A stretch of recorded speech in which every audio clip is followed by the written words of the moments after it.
corriente de agua, todavía bastante pictográfica, con estas gruesas líneas negras. Aparecen el ejército de un lado del río y el ejército del otro lado del río. Los muertos, ¿recuerdan lo que hablábamos de la Coyoshauqui, de esa escena de Pedro de Alvarado? Estas imágenes rígidas que ni pesan, ni se apoyan, ni acaban de caer, que están como flotando en el espacio. Aquí están los muertos prehispánicos, aquí está todavía el estereotipo pictográfico de abatido, aniquilado, aquí.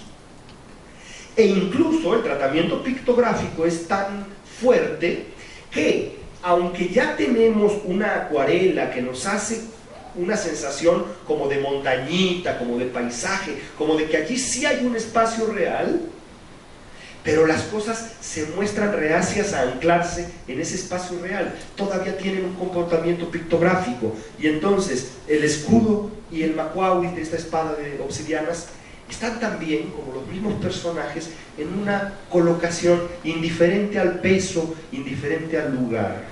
Aquí todavía hay lenguaje pictográfico, como lo hay en la idea esta, ¿no? ¿Qué quiere decir esto en lenguaje pictográfico? En lenguaje pictográfico esto quiere decir, allí viene el ejército, y uno dice, pero si son 3. Claro, no hace falta mucho más. En lenguaje pictográfico, 2 o 3 es grupo. Este pintor se siente compelido a decirlo de otra manera, y no nos toca decidir ni cuál es más bonito, ni cuál es más eficaz. El punto es que este hombre quiere decir ejército y utiliza un recurso propio del Renacimiento, que al fin de cuentas es un recurso ilusionista, fantasioso, y que requiere de nuestra aceptación de una convención, y es que muchas rayitas querrían decir muchas lanzas, muchas curvitas querrían decir muchas cabezas, y aceptamos que este garabato es un super ejército, mientras que este es un mini ejército. Bien, son dos lenguajes totalmente diferentes. En el lenguaje naturalista se pide que parezca como si hubiera muchas personas detrás. Este lenguaje conceptual no utiliza ese principio. Hay una suma de información y la claridad está puesta en la relación conceptual entre las partes. Incluso quizás mirando las dos juntas puede todavía verse con más claridad. Fíjense que además lo más probable es que los dos pintores hayan conocido una misma imagen antigua en común, y de allí salieron estas dos versiones. Entonces son dos maneras de representar una imagen que existía en el repertorio pictográfico de tradición mexica. Uno decide apegarse a la tradición pictográfica, aunque realiza algunos cambios, como ya digo, sería el caso de colorear, paisajear, dar una noción de espacio, y otro decide irse de largo con todo lo que ha aprendido de los grabados, que ha visto en los libros, que fueron muchísimos, y hacer una gran escena de batalla, llena de líneas, llena de dibujo, llena de rayas. Y fíjense, por ejemplo, qué diferente el paso de la convención pictográfica a esta pretensión realista. Entonces, aquí no importa si estaban ya muertos o si se... No, son caídos, abatidos, derrotados, punto. Es una información conceptual, resumen. Aquí resulta que uno sí ya está, pero el otro no, y hasta le pide clemencia. Si se fijan, levanta el brazo y le pide clemencia al que viene a atacarlo con la espada. O sea que, a diferencia de lo que tanto tiempo cuidó el lenguaje pictográfico, la claridad del significado, sin la interferencia subjetiva, sin que parezca que se está contando otra cosa, sin que nos empiece a preocupar detalles como este, aquí ya es otra cosa, es más una pintura dramática, es una evocación de la batalla, y entonces nos permite esto, que de pronto estamos más preocupados de si el personaje le van a dar el golpe o no, de si pide clemencia o por qué levanta la mano. Aquí la información sobre la derrota, sobre la conquista, está dada mucho más eficazmente. Entonces, la razón de ser de estas pinturas no es ni que no se hubieran desarrollado opciones naturalistas, que las había en Mesoamérica y muchas, ni que no pudieran reproducirse ciertas líneas y formas, sino que hay un lenguaje, el lenguaje pictográfico, al servicio de una variedad de registros que eran culturalmente necesarios y que requerían repetición, convención, eficacia, claridad en los significados. La pintura que se estaba formando en la época colonial tenía otras finalidades y entre otras razones porque había abundantes y copiosos textos que explicaban con lujo de detalle muchas de estas historias, en donde las imágenes pictográficas acaban convirtiéndose en ilustraciones y en evocaciones de aquellos episodios. Y aunque tengo una serie como de mucho más material, sé que tengo que terminar, ¿verdad? Más o menos. Sí. ¿Me dice que termine? Hoy no. Hoy no. Solo mostraré unos ejemplos más de un aspecto que me interesa bastante, aunque lamento lo del borroso, o yo estoy muy mal de la vista porque en mi pantalla sí que se veía bien esto, lo siento. Pero bueno, miren, lo que quería decir es que además de este gran cambio que vemos en la pintura del siglo XVI, el uso de los grabados, el uso de los modelos europeos le dio a los indígenas un puente muy importante para poder transitar entre las dos culturas visuales, entre las dos culturas simbólicas. Hizo la adopción del cristianismo mucho más viable, digamos, y mucho más familiar, porque estaba compuesto con elementos de tradición indígena, pero además permitió de alguna manera cristianizar el pasado indígena, porque se produjo un diálogo de los modelos. Vamos a ver algunos ejemplos de este diálogo de los modelos. Miren, por ejemplo, esta es una escena del lienzo de Tlaxcala. ¿Y qué es lo que nos representa? Llega Cortés, los caciques tlaxcaltecas hacen la paz con Cortés, pactan este acuerdo, y a partir de ese momento, ¿qué es lo que pasa? Bueno, es un hecho trascendentalísimo para los tlaxcaltecas, para su memoria histórica, y en realidad para América lo es. Es la cristianización de los indios, y es la aceptación de una suerte de pacto colonial. Bien, pero ¿con qué lenguaje va a representar el pintor indígena del lienzo de Tlaxcala este episodio? Yo creo que siguiendo algún modelo de ese episodio en el cual Cristo, después de resucitado, pero antes de que se conozca su resurrección, baja al limbo, rescata a los primeros padres. Entonces, recuerdan, en ese episodio, Cristo baja y rescata a los primeros que deben de salvarse cuando Él ya resucitó, a los primeros que pueden salvarse.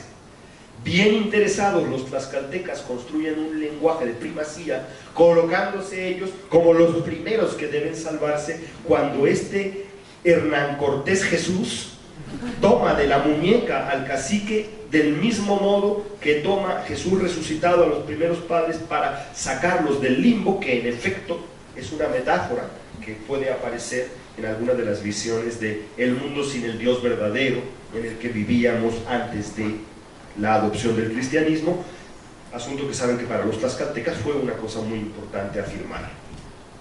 Pero inclusive en historias del pasado remoto de la tradición indígena, vemos cómo la presencia de estos modelos europeos, de estos grabados a la vista, va creando una influencia que transforma el pasado indígena y lo cristianiza.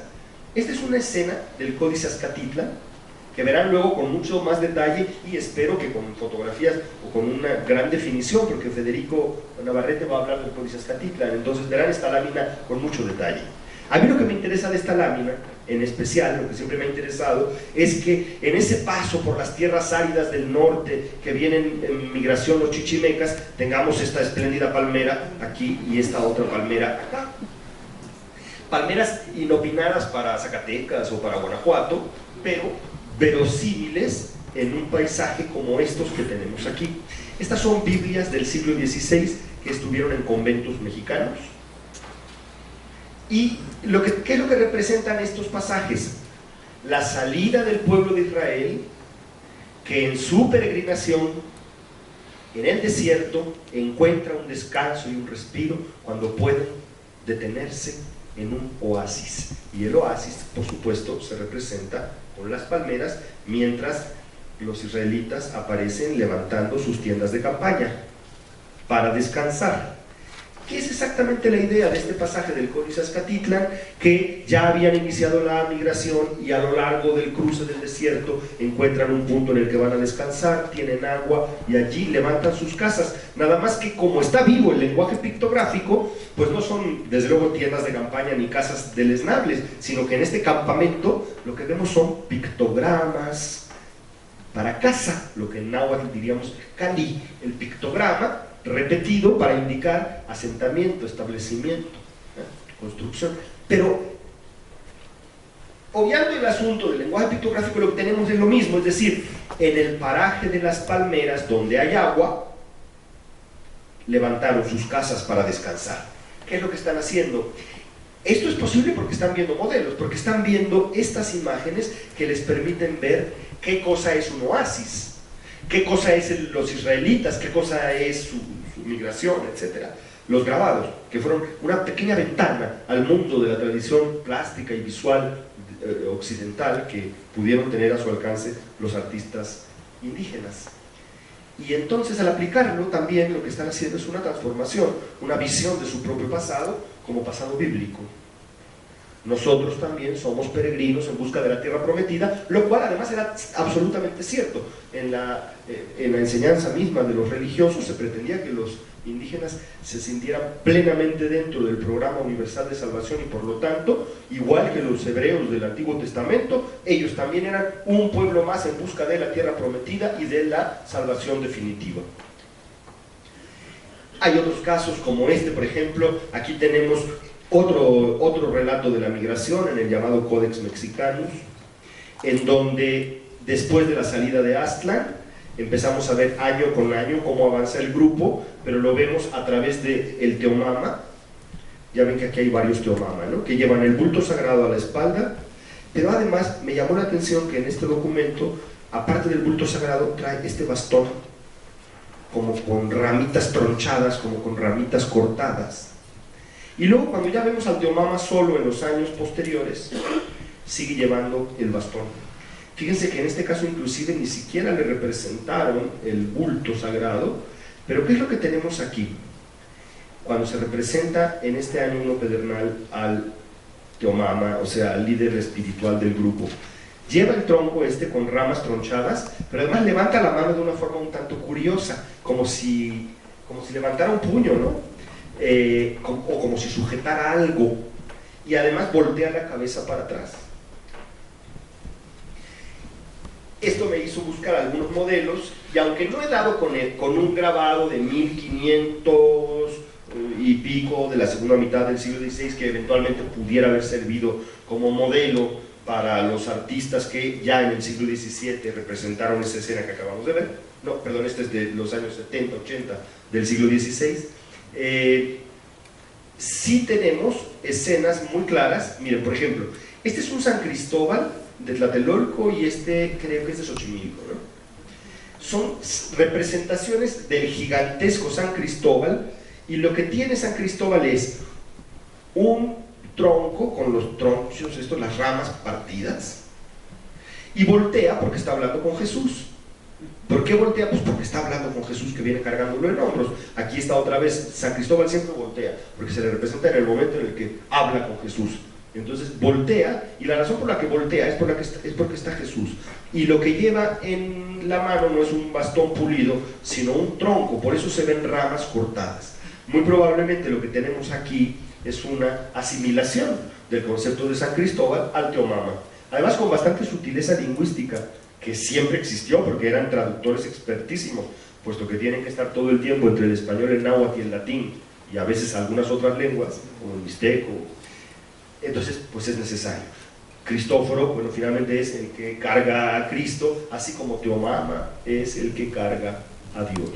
Finalmente era el mismo tipo de personaje sagrado, y por lo tanto, el modelo de uno podía adaptarse para el otro.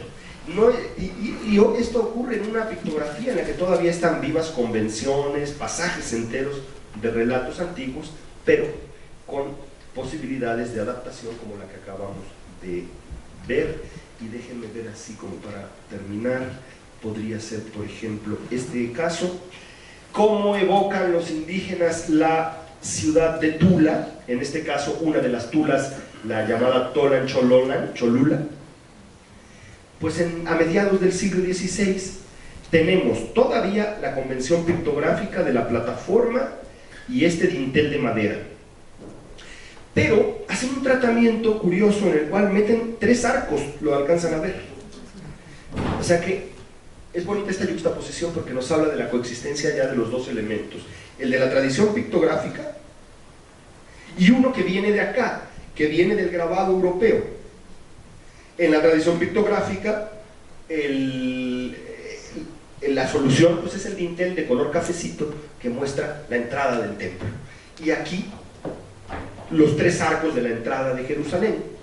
Se colocan los 3 arcos, e inclusive es probable que estas almenas tan picudas que estén colocadas acá tengan que ver con los frontones sobre los arcos de la entrada de Jerusalén, y yo creo que estas plumas de quetzal ondulantes alrededor de esta especie de atrio de la antigua Tolan Chololan deben obedecer al resplandor, al brillo como de fuego de Jerusalén.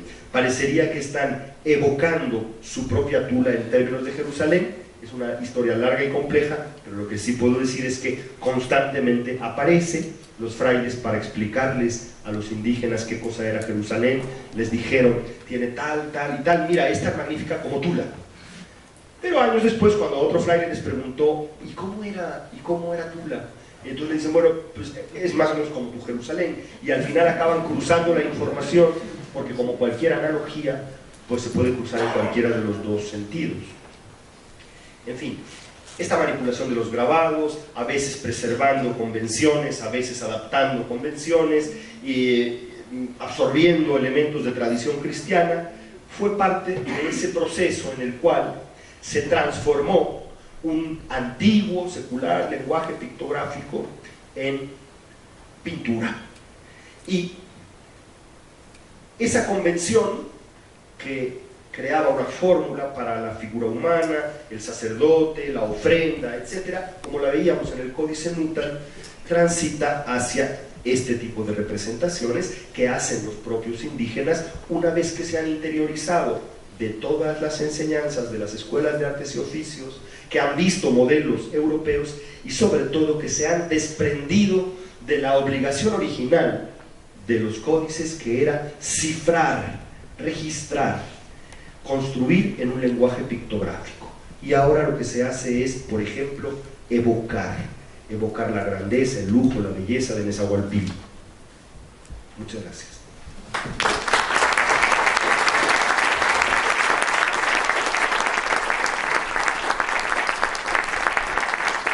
Muchas gracias, doctor. Tenemos todavía tiempo si alguien quiere hacer alguna pregunta, que sea concisa, por favor.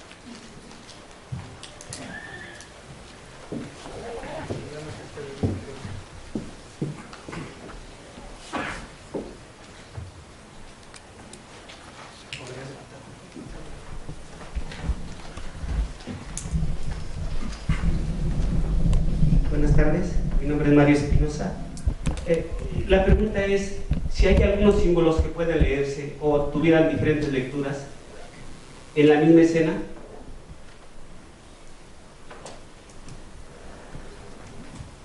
No estoy seguro de entender totalmente la pregunta. Hay escenas que tienen, además de la escena pictográfica, algunos símbolos adicionales, fechas, nombres, nombres sagrados de un lugar, por ejemplo. Y puede ser que un símbolo tenga una lectura, digamos, literal y una lectura metafórica, o una lectura no literal, figurada. Y creo que, por ejemplo, en el caso de la uñita del jaguar, estamos frente a uno de esos símbolos. Lo que tenemos es 8, venado, garra de jaguar. Yo creo que esa garra de jaguar, que es un sobrenombre, que es un seudónimo, equivale y probablemente fue una manera de designar como el valiente, el aguerrido, o incluso quizá el jaguar, porque el lenguaje pictográfico utiliza este recurso que es la sinécdoque, y que con una piececita representa una realidad mayor. Y así como una cabeza de venado es el signo Mazatl, pues igualmente una uña de jaguar podemos pensar que es. Entonces hay una lectura literal de algunas cosas, una lectura probablemente más bien figurada, Y esto puede ocurrir, sí, en el contexto de una escena pictográfica.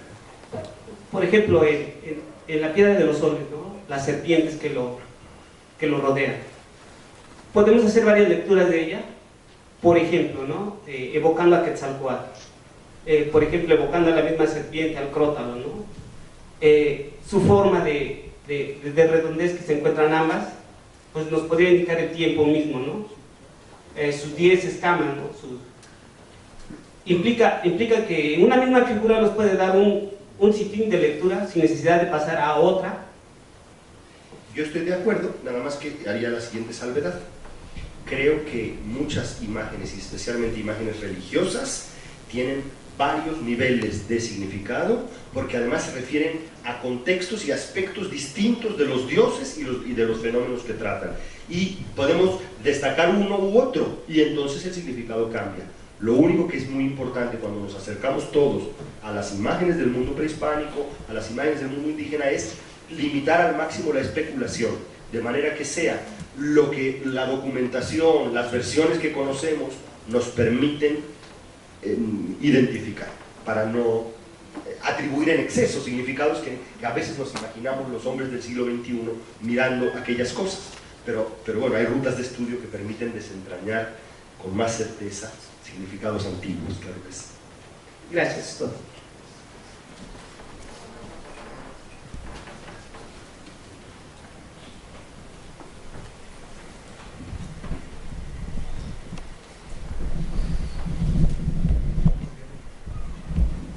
Buenas noches. Mi pregunta es, ¿a qué periodo corresponde el registro que usted ha encontrado, el más antiguo, de pictografía referido a la ofrenda de sangre humana o sacrificio humano? Probablemente no le voy a poder contestar rápido porque tengo que hacer memoria. Creo que 500 antes de Cristo con certeza. En 500 antes de Cristo hay representación pictográfica en relieve, en piedra, de decapitación y de evisceración, o sea, de abrir la barriga, y sangre. 500 antes de Cristo. En Oaxaca, en San José Mogote, y que por tanto sería un poco antes de 500, esa piedra está fechada para 500 antes de Cristo, y poco tiempo después en Dainzú. Entonces, en Oaxaca, en el preclásico tardío, hay representaciones evidentes, claras, de sacrificio ritual, con decapitación, extracción de vísceras y o corazón y sangre. También muy pronto empieza a haber representaciones de la sangre untada en el zacate. Así rápidamente es lo que le puedo contestar. Si hago memoria, a lo mejor puedo ir más atrás. Preclásico tardío, 500 antes de Cristo, por ahí está el inicio de las representaciones sacrificiales claras, salvo otra interpretación que pueda darse a alguna imagen olmeca del preclásico medio, por tanto, pero que en este momento no me viene a la cabeza.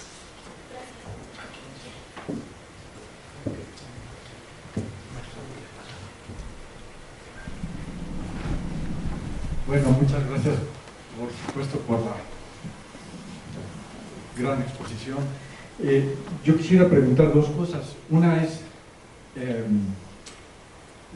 la capacidad, en este caso, la capacidad que podría existir de los alfabetizados, no tanto de los escribanos, sino de los que leían estos materiales. Si pudiera abundar un poquito sobre ello, ¿qué tan común era? Y la segunda es, con esta pérdida de la conceptualización que se da cuando el modelo europeo invade, ¿hay algún sustituto? Porque yo me imagino que pues la enseñanza del latín o del castellano tampoco era, vamos, tampoco estaba abierta para todos los que dejaron en un momento dado el concepto, ¿no? Muchas gracias por dos muy interesantes preguntas sobre el problema, que tienen el problema del alfabetismo.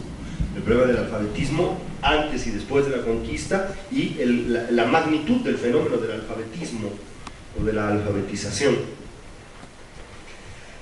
Primero, sin que tengamos una certeza, tenemos idea de qué es lo que está pasando. Yo diría que podemos establecer que los códices y en general los contenidos pictográficos tienen una gran cantidad de símbolos y de componentes sofisticados, detallados, que solamente algunos sacerdotes, algunos artistas y esa élite que había recibido educación en los pasillos de palacio, lo que en náhuatl se llama calmeca, que son los sitios de la nobleza, conocía.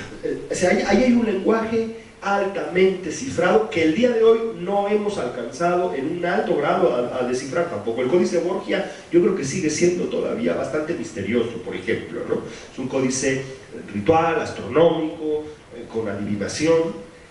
Entonces hay un tipo de contenidos muy sofisticados que solo un pequeño grupo puede entender y conocer. Pero hay indicios también de que hay ciertos contenidos pictográficos que por su claridad, por su generalidad y por su repetición eran probablemente conocidos por la gente común. Y probablemente estas escenas de cautivos de guerra que se ponían en las plazas públicas eran el tipo de contenido que estaba al alcance de una alfabetización general. Todos sabían, ese es un prisionero. ¿Cuántos podrían leer el pictograma toponímico? Ahí empiezo a dudarlo, no lo sé. Pero el mensaje de dominio sí creo que se da. O sea, hay una claridad gráfica del lenguaje para un nivel de significado que es comprensible por un grupo amplio, pero hay también una gran cantidad de contenido que tenía que ser fuertemente especializado, y la misma información que tenemos sobre el funcionamiento de la educación prehispánica indica que en efecto era muy especializado y requería de un estudio. Luego viene la parte colonial, y es, bueno, voy a resumir un poco diciendo, es de sorprenderse lo rápido y lo mucho que aprenden los indígenas a leer y a escribir. No solo porque sí está en el plan de los frailes el enseñar en una primera instancia a los hijos de los caciques, pero tomemos en cuenta también que no son 4 grandes ciudades, ¿no?, como el día de hoy, sino que son cientos de altepeme, cientos de pueblitos en realidad. Entonces, cuando decimos el hijo del cacique, queremos decir cientos de indígenas, al cabo de unos años miles de indígenas que saben leer y escribir. Y un fenómeno que consiste de autodidactismo. Va el hijo del cacique a la escuela de los frailes y aprende a leer y escribir, pero luego llega al pueblo y se lo enseña a su hermano y a su primo, y se genera una élite alfabetizada. Entonces, sí hay un buen nivel de alfabetización, yo diría que sorprendente considerando la antigüedad y la época de la que estamos hablando, probablemente superior a otras sociedades contemporáneas en el mundo.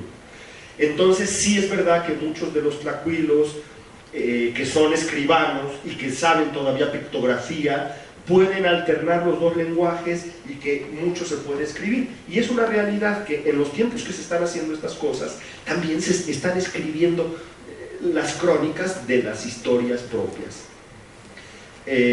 Los indígenas conocieron pronto el lenguaje con la escritura, con los caracteres alfabéticos que conocemos, y se difundió, se lo enseñaron entre sí, y a mediados del siglo XVI estamos viendo largos relatos históricos de los indígenas escritos por ellos mismos para defender sus intereses, para contar su historia.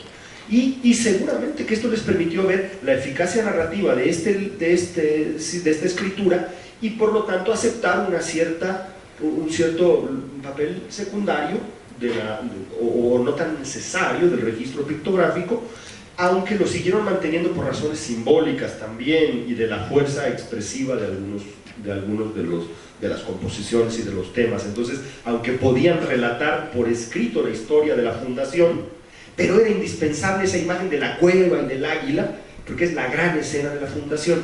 Entonces se optaba por las dos cosas: la fuerte imagen simbólica que seguía siendo pictográfica, y un relato que sí estaba en manos de los indígenas.